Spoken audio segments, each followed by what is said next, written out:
Hey everyone. तो rotation नाम सुनते ही सबसे पहली चीज क्या आती दिमाग में, है ना? तो रोटेट करना, घूमना। तो हम ये देखेंगे कि कोई भी कॉम्प्लेक्स नंबर नंबर अगर अपनी जगह से घूमता है, रोटेट होता है, तो किस तरह से वो कॉम्प्लेक्स नंबर की वैल्यू, उसके कोऑर्डिनेट्स चेंज होते हैं। ठीक है, तो इसके लिए अपन एक सिंपल सा एग्जांपल लेने की कोशिश करते हैं। जैसे मान लो आपके पास एक कॉम्प्लेक्स नंबर है यहाँ पर, है ना? इसको बोल देते हैं अपन Z1। तो अब अगर अपन पोलर फॉर्म में देखेंगे तो ये क्या हो जाएगा, जैसे R1 इसका मैग्नीट्यूड और e की पावर आयोटा थीटा 1। तो मान लो ये एंगल बना रहे हैं यहाँ से थीटा 1। ठीक है, अब जैसे मान लो आप इसको रोटेट कर दो, आप इसको मल्टीप्लाई कर दो, है ना? रोटेट करके कहां पर पहुंच जाए, थीटा 2 एंगल से इसको रोटेट कर दो। तो थीटा 1 तो पहले ही था, और अब आपने इसको थीटा 2 और रोटेट कर दिया, तो लेंथ अभी भी वही मानते हैं, सेम। और अब नई जगह पर अब ये आ गया, जहां ये थीटा 1 प्लस थीटा 2 एंगल बनाता है। तो ये बन गया R1 e की power iota theta 1 plus theta 2। तो आपने थीटा 1 एंगल पर इंक्लाइंड कॉम्प्लेक्स नंबर को रोटेट करके थीटा 2 पोजीशन पे पहुंचा दिया। मैग्नीट्यूड सेम है, थीटा 2 ऐड हो गया। तो दोनों को कंपेयर करने पर ऐसे लगता है कि आपने इसके अंदर e की पावर आयोटा थीटा 2 को मल्टीप्लाई कर दिया है। तो मल्टीप्लीकेशन जो है वो एक फॉर्म का रोटेशन से रिलेशन ही है कॉम्प्लेक्स नंबर के अंदर। तो अगर अपन इस ब्रीफ आइडिया को थोड़ा सा आगे बढ़ाएं, तो अपन पहली जो आइडेंटिटी या पहला जो फॉर्मूला है उसको यहाँ पर अपन डिराइव कर सकते हैं। इसके अंदर क्या होता है, पहले डायग्राम अच्छे से समझना। लेट से ये कॉम्प्लेक्स नंबर है Z1, ये है Z2 और ये है Z3। और अगर अपन इनको ज्वाइन कर लें, लेट से Z2 से Z3 ये एक लाइन, एक रे या एक वेक्टर, और एक Z2 से Z1 भी एक लाइन, एक रे या एक वेक्टर। और अभी मान लो कि इनके बीच के अंदर ये एंगल है थीटा। डायरेक्शन देखना, एंटी क्लॉकवाइज ले रहे हैं थीटा। एंटी क्लॉकवाइज में साइन पॉजिटिव रहता है, क्लॉकवाइज में नेगेटिव हो जाता है। तो इसके केस के अंदर हमारे पास फॉर्मूला आता है Z1 minus Z2 divided by Z3 minus Z2 is equal to modulus of Z1 minus Z2 upon Z3 minus Z2 और e की पावर आयोटा थीटा। इसी फॉर्मूले का नाम होता है रोटेशन थ्योरम, और इसी को हम बार बार यूज करेंगे। साइन का थोड़ा सा ध्यान रखना, अगर Z1 माइनस Z2 ले रहे हो तो नीचे भी Z3 माइनस Z2 आएगा। कई सारी जगह ऐसे लिख देते हैं Z2 माइनस Z1, तो नीचे भी Z2 माइनस Z3 आएगा। और राइट हैंड साइड के अंदर मॉड आ जाएगा Z2 minus Z1 Z2 minus Z3 upon और इंटू में e की पावर आयोटा थीटा। ठीक है, तो सेम साइडेड है, या तो Z2 से Z1, Z2 से Z3 जाओ, या Z1 से Z2 और Z3 से Z2। और न्यूमरेटर के अंदर हमेशा हेड आता है जिस तरफ जा रहे हैं, और डिनोमिनेटर में टेल आता है जहां से जाना शुरू किया है। तो Z1 माइनस Z2 की तरफ जा रहे हो इसलिए ये न्यूमरेटर है, और Z3 माइनस Z2 की तरफ से जा रहे हो इसलिए डिनोमिनेटर है। तो ये तो याद रखने का तरीका है। अब डेरिवेशन के लिए क्या करते हैं अपन, इस मल्टीप्लीकेशन वाले आइडिया का ही यूज करते हैं।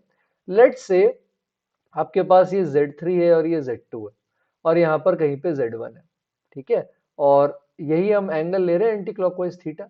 तो हमने बोला था कॉम्प्लेक्स नंबर को एक वेक्टर की तरह ट्रीट किया जा सकता है। तो ये जैसे ये वाला जो डायरेक्शन है, ये जो लाइन है, ये Z3 माइनस Z2 के अलोंग है। तो मान लो ये हॉरिजॉन्टल है, और हॉरिजॉन्टल के साथ ये लाइन बना रही है एंगल अल्फा। तो कॉम्प्लेक्स फॉर्म में आप Z3 माइनस Z2 वाली लाइन की डायरेक्शन को लिख सकते हो mod of Z3 minus Z2, और e की पावर में आ जाएगा आयोटा अल्फा, क्योंकि अल्फा ही एंगल है एंटी क्लॉकवाइज। अब अगर अपन इस दूसरी लाइन को देखें जो यहाँ पर Z1 को ज्वाइन कर रही है Z2 से, ये वाली लाइन, ठीक है, तो ये हॉरिजॉन्टल से क्या एंगल बना रही है, अगर आप ऐड करोगे दोनों को तो थीटा प्लस अल्फा। तो यहां से आपके पास आ जाएगा Z1 माइनस Z2 बराबर मॉड Z1 माइनस Z2 और e की power iota theta plus alpha.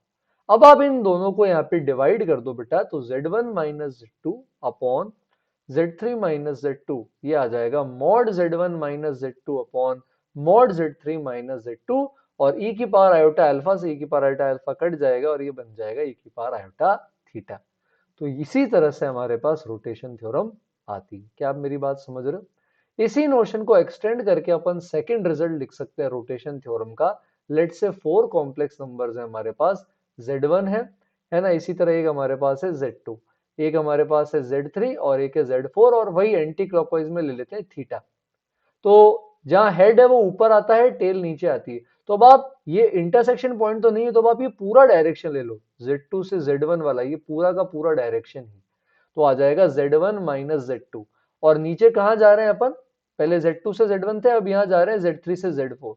तो Z3 से Z4 क्यों लिया सर, Z4 से Z3 क्यों नहीं लिया, क्योंकि थीटा ये है तो इसी के ऊपर और नीचे बनना चाहिए एंगल। और क्योंकि आप Z2 से Z1 ले रहे हो तो डायरेक्शन देखो ऐसे बाहर की तरफ आ रहा है, तो यहां भी डायरेक्शन हमें बाहर की तरफ चाहिएगा। तो अगर आप Z1 माइनस Z2 ले रहे हो तो यहां भी Z4 माइनस Z3 लेना पड़ेगा ऐसा। और ये आ जाएगा आपके पास mod Z1 minus Z2 upon mod Z4 minus Z3 e की पावर आयोटा थीटा। तो इन दोनों रिजल्ट्स को प्रॉपर्ली हम ध्यान रखेंगे और इन्हीं पर अपन क्वेश्चंस पर आने वाले हैं। क्या आपको मेरी बात समझ में आ रही? तो अभी मैं आपको कॉम्प्लेक्स नंबर में रोटेशन थ्योरम के दो वैल्यू बेस्ड क्वेश्चंस करवा रहा हूं, फिर हम इनकी एप्लीकेशंस पर आएंगे जिसके अंदर हम इक्विलैटरल ट्रायंगल का स्पेशल केस देखेंगे, है ना। इसके अलावा हम एक आर्ग्यूमेंट का और सर्कल की आर्क का स्पेशल केस देख के कुछ अच्छे प्रीवियस ईयर क्वेश्चंस ट्राई करेंगे। तो अभी दो सिंपल क्वेश्चन लेते हैं, जैसे मान लो आपके पास दे रखा है ABCD इज अ स्क्वायर, है ना। और ये जो ABCD वर्टेक्स है ये एंटी क्लॉकवाइज डायरेक्शन के अंदर है, एंटी क्लॉकवाइज। अब यहाँ पर आपको दे रखा है A जो है ये Z1 है, B Z2 है, C Z3 और D Z4 है। तो Z1 है लेट से 1 प्लस 2 आयोटा और Z2 है लेट से 2 माइनस आयोटा। तो आपको Z3 और Z4 फाइंड करना है, ठीक है। तो अब अपन इसको निकालने की कोशिश करते हैं। तो पहले तो डायग्राम बना लो स्क्वायर का, क्योंकि इन्होंने क्वेश्चन में बोल दिया ABCD एंटी क्लॉकवाइज रखना है तो हम वैसे ही रखेंगे, वरना दोनों केसेस बन सकते थे क्लॉकवाइज एंटी क्लॉकवाइज और दो आंसर आते। अब इसमें एक है 1 प्लस 2 आयोटा, ये दूसरा है 2 माइनस आयोटा। और अब आपको Z3 भी निकालना है, Z4 भी निकालना है। तो सबसे पहले जैसे आप Z4 निकाल सकते हो तो एंटी क्लॉकवाइज चलेंगे, ये 90 डिग्री आ जाएगा, π/2 होता है स्क्वायर में, और स्क्वायर में दोनों लेंथ बराबर होती है। तो आप यहाँ पर फॉर्मूला लगाओ, हेड वाला डिफरेंस ऊपर आएगा तो Z4 माइनस 1 प्लस 2 आयोटा ये ऊपर आ जाएगा। डिनोमिनेटर में बाहर से आओ अंदर की तरफ, 2 minus iota minus 1 plus 2 iota. और मॉड्यूलस की यहाँ चिंता नहीं बेटा, क्योंकि ये जो मॉड है इन दोनों के बीच का AD और मॉड है इन दोनों के बीच का AB, इनकी लेंथ सेम है। तो ये आ जाएगा हमारे पास 1, और साथ में हमारे पास आ जाएगा E की पावर आयोटा π/2, ठीक है, क्योंकि ये एंगल है और इसकी वैल्यू होती है आयोटा। अब हम इसको सॉल्व कर सकते हैं। तो Z4 माइनस 1 प्लस 2 आयोटा, इसका डिफरेंस ले लेंगे तो ये डिफरेंस आ जाएगा 1 माइनस 3 आयोटा। इसको राइट हैंड साइड में मल्टीप्लीकेशन के लिए भेज देंगे आयोटा के साथ, तो ये बन जाएगा आयोटा माइनस 3 आयोटा स्क्वायर जो कि प्लस 3 है। अब यहां से हमारे पास Z4 की वैल्यू आ जाएगी, अगर 1 प्लस 2 आयोटा को उधर भेज दें तो वहां जाकर ये ऐड हो जाएगा और ये बन जाएगा प्लस में 4 और प्लस में आ जाएगा 3 आयोटा। क्या आपको बात समझ में आ रही है? तो ये था हमारे पास Z4। अब Z3 निकालना है तो फिर से एंगल हम एंटी क्लॉकवाइज लेंगे। अगर क्लॉकवाइज लोगे बेटा तो फिर थीटा की जगह माइनस थीटा होगा। मैं एंटी क्लॉकवाइज लेना ही प्रेफर करता हूं, तो इसके केस के अंदर भी एंटी क्लॉकवाइज चलेंगे। तो एंटी क्लॉकवाइज के लिए ऐसे आ जाएगा, तो हेड ऊपर आएगा तो 1 प्लस 2 आयोटा ऊपर होगा, इसमें से 2 माइनस आयोटा हटा दो। टेल नीचे आती है, Z3 में से 2 माइनस आयोटा हटा दो। दोनों साइड्स का मॉड जो है वो सेम होता है तो रेशियो 1 आ जाएगा, और E की पावर आयोटा π/2, तो ये आयोटा हो जाएगा। तो अब यहाँ पर आयोटा पहले तो सब्ट्रैक्शन करेंगे, फिर आयोटा इधर आप डिवीजन में भेज दो नीचे, आयोटा ऊपर जाके माइनस आयोटा बन जाएगा। और अब अपन इसको सॉल्व करके ट्राई कर सकते हैं। तो अब आप मेरे को Z3 की वैल्यू कमेंट्स में बताओगे। तो इस तरह से बड़े ही प्यार से अपन रोटेशन थ्योरम लगा सकते हैं।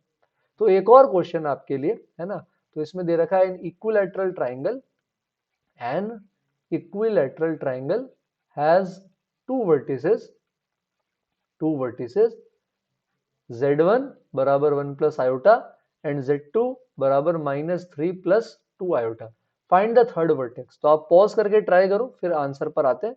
मैं भी सॉल्यूशन पे आ जाता हूं, हमें थर्ड वर्टेक्स यहाँ पर फाइंड आउट करना है। तो इसमें कुछ क्लॉकवाइज एंटी क्लॉकवाइज दिया नहीं है बेटा, तो दोनों आंसर आ सकते हैं। क्योंकि अगर मान लो ये दो वर्टेक्स है, 1 प्लस आयोटा है और 1 प्लस आयोटा के साथ हमारे पास आ रहा है माइनस 3 प्लस 2 आयोटा, तो अब आपका Z3 यहाँ ऊपर भी आ सकता है इस सिनेरियो के अंदर, ठीक है। और आपका ये जो Z3 आएगा ये नीचे भी आ सकता है, तो एक हम ऊपर ले सकते हैं, ये भी इक्विलैटरल ट्राइंगल है, और एक आपके पास नीचे भी आ सकता है Z3। तो पहले ऊपर वाला लेते हैं, तो एंटी क्लॉकवाइज एंगल 60 डिग्री हो जाएगा π/3। साइड लेंथ सेम है तो मॉड अगेन सेम होगा, रेशियो 1 आएगा। यहाँ स्क्वायर और इक्विलैटरल में सेम है, हर जगह जरूरी नहीं है।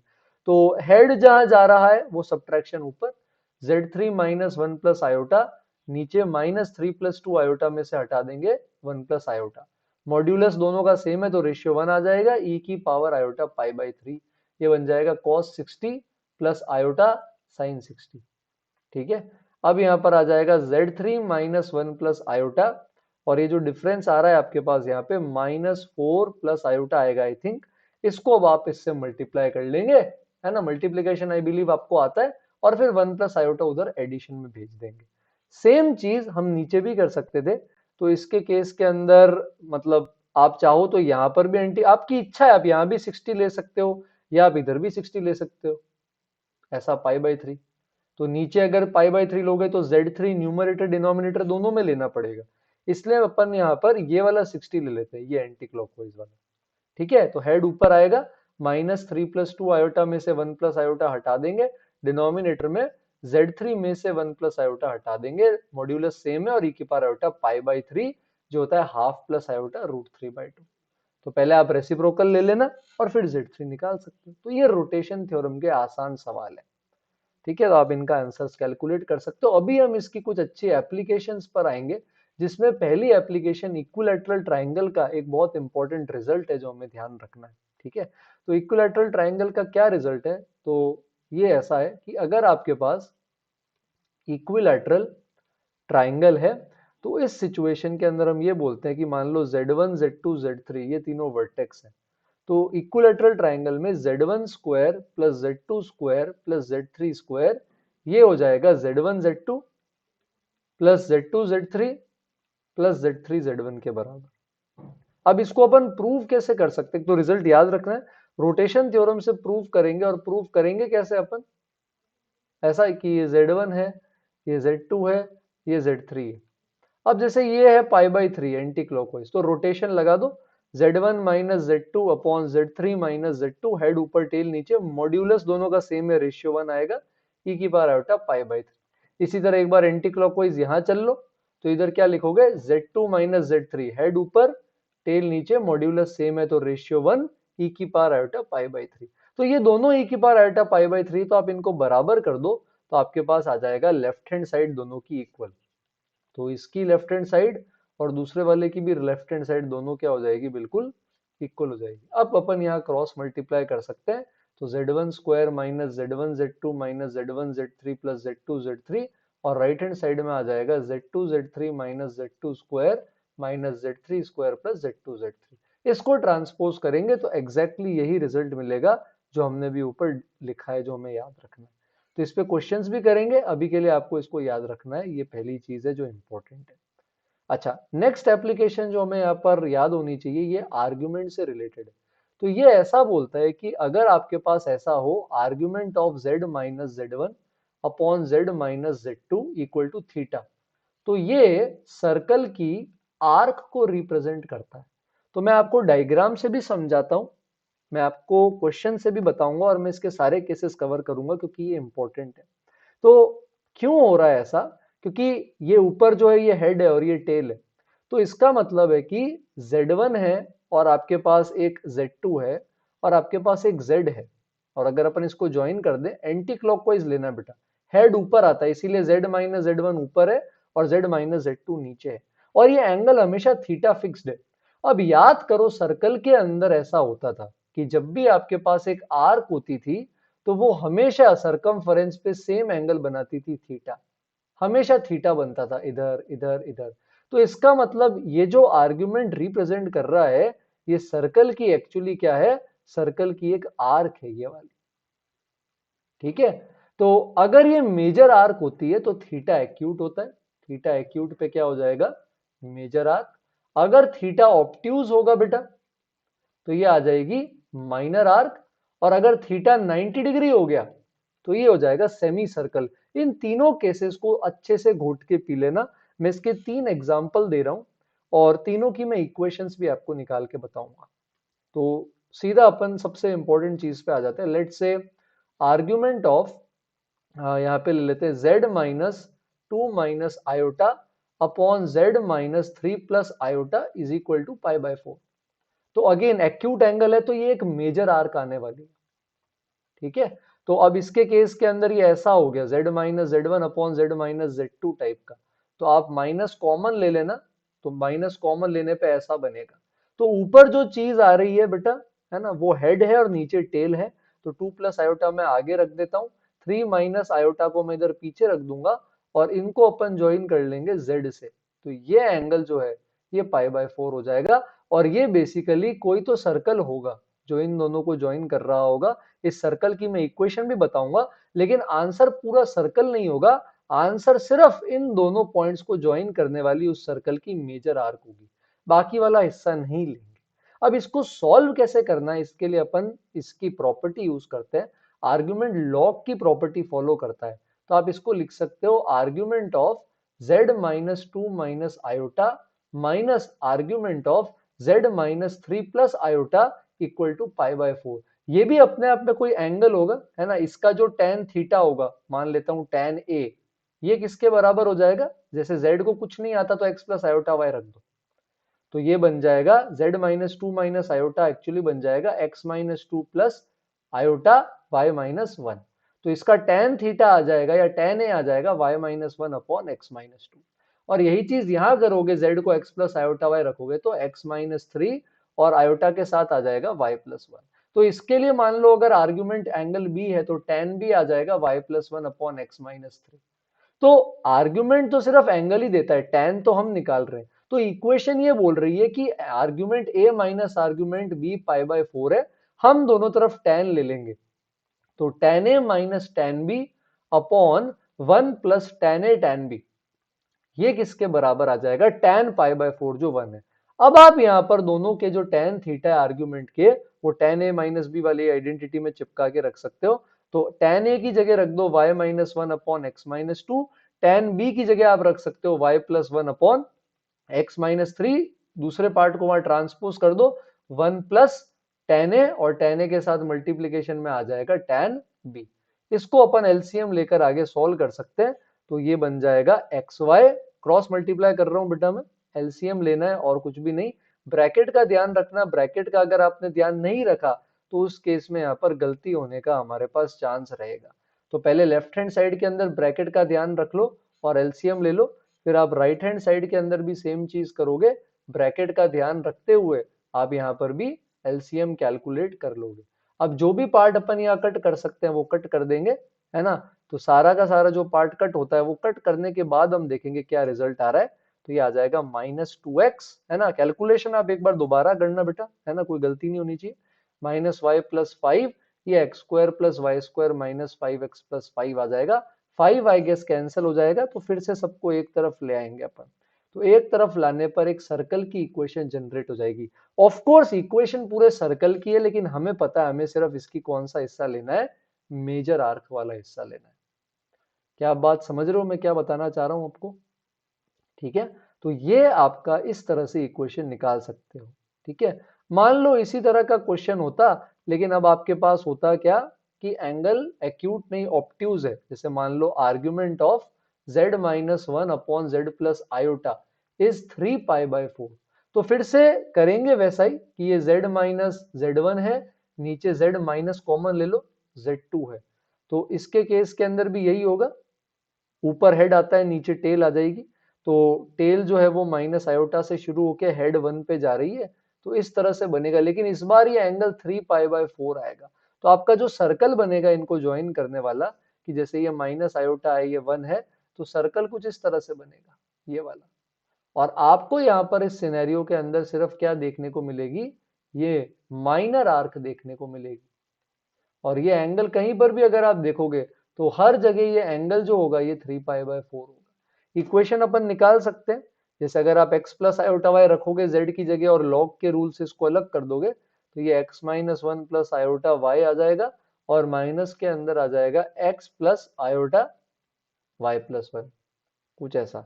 और ये 3 पाई बाय 4 के बराबर है। अब tan ले लो, दोनों तरफ tan अप्लाई कर दो, tan a माइनस बी क्या होगा, tan a upon minus tan b, और अपॉन के अंदर क्या आ जाता है, वन प्लस tan a और इंटू के अंदर क्या आ जाएगा, tan भी, और tan 3π/4 -1 है। अब अपन इसको सॉल्व करेंगे, एलसीएम लेंगे, वही सारा cross multiplication, X Y minus X Y, है ना, माइनस वाई मतलब plus Y minus X plus one, X X minus one, और ट्रांसपोज कर देंगे डिनोमिनेटर को, तो X square minus X plus Y square plus Y upon X X minus one. तो denominator cancel हो जाएंगे, एक्स वाई कैंसिल हो जाएगा, फिर से एक तरफ आ जाएगी आपके पास सर्कल की इक्वेशन। लेकिन ये जो सर्कल की इक्वेशन आपके पास आ रही है, ये एक्चुअली एक आर्क है, उसका ध्यान रखेंगे। तो आई थिंक ये सिंपल ही आ रहा है, एक बार आप सॉल्व करके देख सकते हैं। और इसके अंदर एक स्पेशल केस बता रहा हूं आपको, कि अगर π/2 है तो ये सेमी सर्कल हो जाएगा। ठीक है, जैसे मैं बोल दूं argument of z-2 upon z plus iota, तो अब ये π/2 है, तो अब ये डायमेट्रिक एंड पॉइंट्स हो जाएंगे। तो आप पूरा सॉल्व करे बिना डायरेक्ट ही लिख सकते हो कि ये z माइनस माइनस आयोटा है, ये z-2 है, और आप ये जो एंगल देख रहे हो ये 90 डिग्री है, जो कि डायमीटर सबटेंड करता है। तो इसका मतलब अगर ये 0, -1 है और ये 2, 0 है, तो आप डायरेक्टली यहाँ पे जो सर्कल में कोऑर्डिनेट ज्योमेट्री के अंदर डायमेट्रिक फॉर्म पढ़ते हो, वही डायमेट्रिक फॉर्म यहाँ पर लगा सकते हो, और ये सेमी सर्कल आ जाएगा। लेकिन सर्कल पूरा नहीं है। अगर आप इसको सर्कल में कन्वर्ट करना चाहते हो, तो आप क्या ले सकते हो बेटा, कि ना सिर्फ आप π/2 ले लो, बल्कि आप इसके अंदर -π/2 भी ले लो। अब ये सेमी सर्कल नहीं है, अब ये 0, -1 और 2, 0 को ज्वाइन करने वाला ऊपर का प्लस π/2 भी आ जाएगा, है ना। और ये एंटी क्लॉकवाइज, और क्लॉकवाइज लेते हैं तो आपको बताया कि फिर एंगल जो होता है वो यहाँ पर नेगेटिव हो जाता है। तो इसके केस के अंदर यहाँ डायरेक्शन बदल सकते हैं, तो इसके केस के अंदर ये पूरा सर्कल बन जाएगा। तो ये इसकी सेकंड इंपॉर्टेंट एप्लीकेशन है। अब अपन यहाँ कुछ क्वेश्चंस पर आएंगे जिनकी अपन को प्रैक्टिस करनी है, तो ये अपन सब ट्राई करेंगे, ठीक है। और उसके बाद फिर आई थिंक ये चीज आपको और ज्यादा अच्छे से क्लियर हो जाएगी। ठीक है क्या ये बात? तो कुछ क्वेश्चंस देखते हैं, दो तीन नॉर्मली, और फिर पीवाई क्यूज पे आ जाएंगे। तो पहला क्वेश्चन आपके पास कुछ ऐसा है, Z1, Z2, Z3 form a triangle if Z1 minus Z2, Z3 sorry, और अपॉन में Z2 minus Z3 is 1 minus iota root 3/2, find the type of triangle. तो आप पॉज करके सॉल्व कर सकते हैं, और फिर अपन इसके सोल्यूशन पे आ जाएंगे। ठीक है, तो मैं अभी डायरेक्ट आ रहा हूँ सोल्यूशन पे, आप एक बार पॉज करके ट्राई करना। तो इसको समझने के लिए आप इसकी फॉर्म देखो, ये फॉर्म कौन सी होगी, इसमें x पॉजिटिव y नेगेटिव है, और tan थीटा √3 है, r1 है, ये e की पावर माइनस आयोटा π/3 है। समझ रहे हो? तो इसके केस के अंदर अगर अपन यहाँ नेगेटिव नहीं चाहे तो दोनों साइड रेसिप्रोकल ले सकते हैं बेटा। तो Z2 minus Z3 upon Z1 minus Z3, ये e की पावर आयोटा π/3 बन जाएगा। अब एंगल पॉजिटिव है, ऊपर आ जाएगा हेड, नीचे टेल, और Z3 कॉमन है, तो Z3 से Z2 ऊपर आ जाएगा हेड में, और Z3 से Z1 आ जाएगा टेल में, और ये π/3। अब अगर आप इसकी बात करो तो एक और इंपॉर्टेंट चीज है, मॉड्यूलस के लिए क्या हो रहा है। तो अगर आप यहाँ दोनों साइड मॉड ले लो, तो mod Z2 minus Z3 upon mod Z1 minus Z3, और राइट हैंड साइड का मॉड 1 है, तो ये 1 हो जाएगा। मतलब Z2 से Z3 के बीच का डिस्टेंस Z1 से Z3 के बीच के डिस्टेंस के बराबर है। तो ना सिर्फ ये 60 डिग्री है, पर ये दोनों बराबर भी है। तो ये एक आइसोसेलेस ट्राइंगल बन रहा है, जिसका ये अपर एंगल 60 डिग्री है। तो अगर एक आइसोसेलेस ट्राइंगल का ये एंगल 60 होगा, तो बेस एंगल इक्वल होते हैं, सम 180 है, तो ये भी 60-60 हो जाएंगे। तो ये एक बन जाएगा इक्विलैटरल ट्राइंगल। ये पुराने टाइम में जब जेई होता था उसका क्वेश्चन है, ये भी काफी पहले आ चुका है, और बड़े ही प्यार से, बड़ी आसानी से अपन ने इसको सॉल्व कर लिया। ठीक है, तो नेक्स्ट वाले पर आते हैं अपन, ये वाला ट्राई करेंगे। तो क्वेश्चन में हमारे पास है argument of z-1 upon z+1 equal to π/3। Locus निकालना है या कर्व निकालना है, तो ट्राई करना है आप सभी को। तो मैं डायरेक्ट सॉल्यूशन पे आ जाता हूँ। तो पहले अपन इसको कर देंगे सेपरेट, आएगा तो वही मेजर आर्क आएगी क्योंकि एंगल एक्यूट है, और माइनस में आ जाएगा आर्ग्यूमेंट ऑफ z+1 बराबर π/3। अब z को अपन यहाँ पर रिप्लेस कर देंगे x प्लस आयोटा y से। तो आर्ग्यूमेंट के अंदर ये बन जाएगा x-1 प्लस आयोटा y और इधर आ जाएगा आर्ग्यूमेंट के अंदर x plus one plus iota y। अब tan अप्लाई कर देंगे तो tan a minus tan b upon one plus tan a tan b, तो इसका tan थीटा आएगा y by x minus one, दूसरे का tan थीटा आ जाएगा y by x plus one, और नीचे आ जाता है वन प्लस इनका product y upon x plus one और y upon X minus one का, और ये आ जाएगा √3 जो tan 60 डिग्री। तो यहाँ एलसीएम ध्यान से लेना, X Y plus Y minus X Y plus Y, नीचे एक्स स्क्वायर माइनस वन आएगा, क्रॉस मल्टीप्लाई कर देंगे √3 के साथ, तो ये X square plus Y square minus one. Calculation का पार्ट में स्किप कर रहा हूँ, वो आपको खुद से डायरेक्ट ट्राई करना है। तो इसको सॉल्व करेंगे बेटा तो ये हो जाएगा कैंसल, एक्स वाई भी हो गया कैंसल। आप √3 से पहले डिवाइड कर दो दोनों साइड, ताकि आप एक्स स्क्वायर वाई स्क्वायर का कोफिशिएंट 1 रहे, थोड़ा कंफर्टेबल रहे। और अब आप देख सकते हो कि एक सर्कल आ गया। अब आप इसका रेडियस, एरिया है ना, ये सारी चीजें पूछी जा सकती है, पर ध्यान रहे ये आर्क होगी, पूरा पूरा सर्कल नहीं होगा। सेंटर, रेडियस, ये सब पूछ सकते हैं। ठीक है। एक और इसी टाइप का क्वेश्चन करते हैं। इसको करने के दो तरीके, एक अपन देख चुके हैं, एक अपन ने आज देखा है। आप देखते हैं किससे ट्राई करते हो। तो ये ट्राई करना है ना। तो find the centre and radius of locus of z, center and radius of locus of z if condition क्या दे रखी है, z minus iota upon z minus one is imaginary, या प्योरली इमेजिनरी भी बोल सकते हैं। तो अपन दो तरीके से देखेंगे, पहले आप ट्राई करके सॉल्व करो, मैं भी सॉल्यूशन पे आ रहा हूं। मेथड वन पहले पढ़ चुके हैं। कोई भी क्वांटिटी अगर प्योरली इमेजिनरी होती है तो उसका रियल पार्ट जीरो होता है। तो प्योरली इमेजिनरी के केस में बता रखा है कि अगर रियल पार्ट आपको जीरो करना है तो मतलब z प्लस जेड बार को जीरो कर दो। एक तरीका तो वो भी x प्लस आयोटा वाई रखो, रैशनलाइज करो और रियल पार्ट जीरो कर दो। फिलहाल के लिए मैं यही मेथड यूज कर रहा हूँ, x प्लस आयोटा वाई नहीं रख रहा। तो ये z है, इसका कॉन्जुगेट हो जाएगा z बार माइनस आयोटा का प्लस आयोटा, नीचे z बार और माइनस वन बेचारा सेम रहता है, ये जीरो हो जाएगा। तो अब एलसीएम ले लेंगे, क्रॉस मल्टीप्लाई, z बार होगा mod z square, minus iota को भी z बार से करोगे, ये क्रॉस मल्टीप्लीकेशन चल रहा है बेटा, माइनस z प्लस आयोटा, फिर अब ये क्रॉस मल्टीप्लीकेशन z बार प्लस आयोटा z हो जाएगा, है ना, माइनस के अंदर आ जाएगा z बार और माइनस आयोटा। ठीक है, और डिनोमिनेटर की चिंता नहीं है, डिनोमिनेटर जो भी वो कहाँ जाएगा, जीरो के बराबर ही जाने वाला है, उसका कोई लोड नहीं है। तो कुछ आयोटा वाला पार्ट कैंसिल हो जाएगा, 2 मॉड z स्क्वायर हो जाएगा ऐड। और अब अगर यहाँ देखें आयोटा कॉमन ले लेंगे तो आएगा z माइनस जेड बार, और यहाँ पर साथ के अंदर आ रहा है माइनस जेड बार। अब आप x प्लस आयोटा वाई रख दो z की जगह, तो mod z square X square plus Y square. z अगर x प्लस आयोटा वाई है तो आपको पता है कि जो z बार होता है वो हो जाता है x माइनस आयोटा वाई। तो हम इनको सब्ट्रैक्ट करेंगे अगर, तो ये आ जाएगा 2 आयोटा वाई। यहाँ माइनस कॉमन ले लो, z प्लस जेड बार बचेगा जो 2x होता है, तो 2 से पूरे को डिवाइड कर देंगे, और माइनस एक्स आयोटा स्क्वायर या माइनस वाई, तो ये सर्कल आ गया। सेंटर इसका हाफ कॉमा हाफ हो जाएगा, और रेडियस अगर √g square plus F square minus C coordinate का फॉर्मूला आता है भी आपको, तो वो 1/√2 है।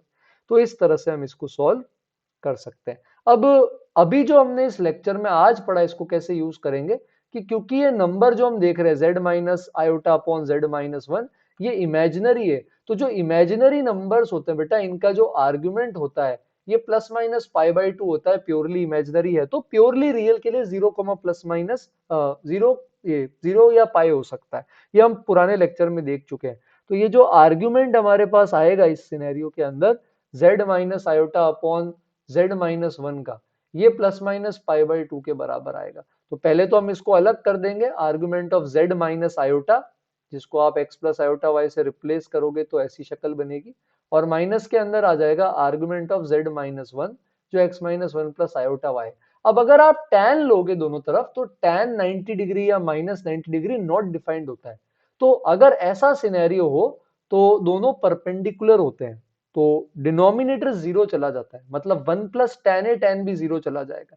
तो ये जो 1 plus tan a y minus one by x और tan b y upon X minus one आएगा, ये जीरो चला जाएगा। तो अब आप एलसीएम ले लो, न्यूमरेटर वाले पार्ट को हम 0 कर देंगे तो सेम सर्कल आएगा। ये और भी जल्दी आ गया हमारे पास इसका आंसर। तो ये बहुत ज्यादा इंपॉर्टेंट और बहुत ज्यादा यूजफुल प्रिंसिपल है जिसमें हम आर्ग्यूमेंट्स, रोटेशन, थीटा इन सब के साथ डील करते हैं। तो कुछ इंटरेस्टिंग पीवाईक्यूज पे आते हैं। तो इस क्वेश्चन में दे रखा है Z1 Z2 are roots of Z1 Z2 are roots of Z square plus AZ plus 12 equal to 0 और आपको दे रखा है origin if origin Z1 and Z2 form equilateral triangle. If origin Z1 Z2 form equilateral triangle, ये दे रखा है। तो अब आपसे पूछा है फाइंड मॉड ए, ये आपको फाइंड आउट करना है। अब ये कैसे निकाल सकते हैं इसके केस के अंदर? सबसे पहले तो थ्योरी ऑफ इक्वेशंस यूज करो। सम ऑफ रूट्स जो है वो माइनस बी बाई ए के बराबर होता है और product of root C by A होता है।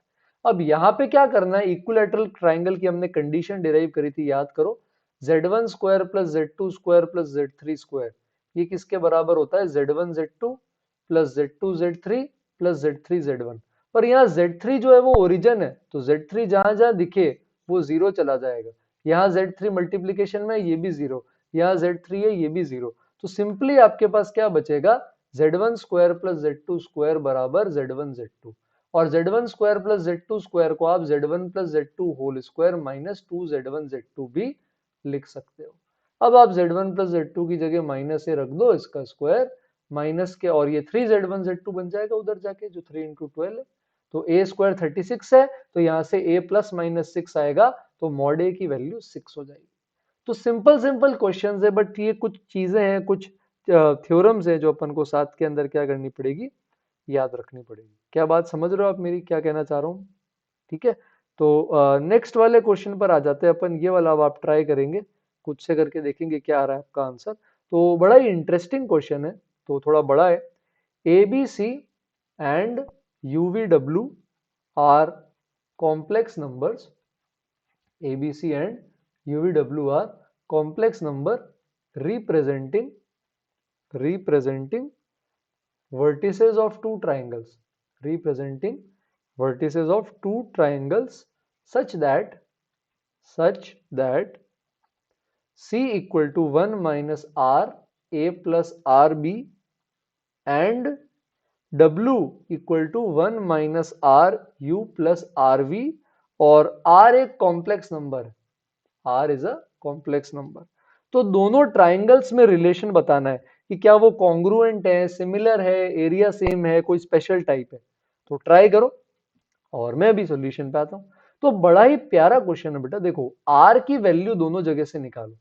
पहले केस के अंदर सी बन जाएगा A minus A R plus R B, और इसको अगर आप सॉल्व करोगे तो यहां से आर की वैल्यू आ जाएगी हमारे पास सी minus A upon B minus A. और सेकंड वाले केस के अंदर अगर आप इसको खोलोगे तो W बराबर U minus R U plus R V आ जाएगा, ये V है थोड़ा सा ध्यान से। तो यहाँ से R की वैल्यू आ जाएगी W minus U upon V minus U.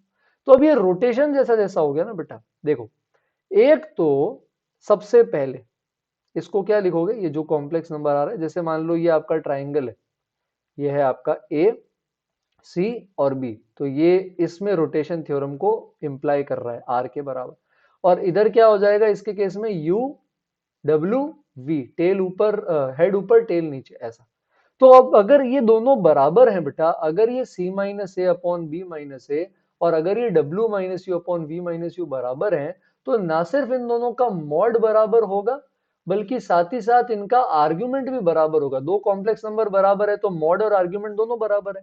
तो मॉड बराबर होने का मतलब है कि साइड सी माइनस ए और बी माइनस ए का जो रेशियो है वो साइड डब्ल्यू माइनस यू और वी माइनस यू के बराबर है। और आर्ग्यूमेंट बराबर होने का मतलब है कि इनके बीच का एंगल दोनों का क्या होगा, थीटा। मतलब इन दोनों साइड्स का रेशियो भी बराबर है और बीच का एंगल भी बराबर है। तो साइड एंगल साइड रूल से ये दोनों क्या हो जाएंगे, सिमिलर।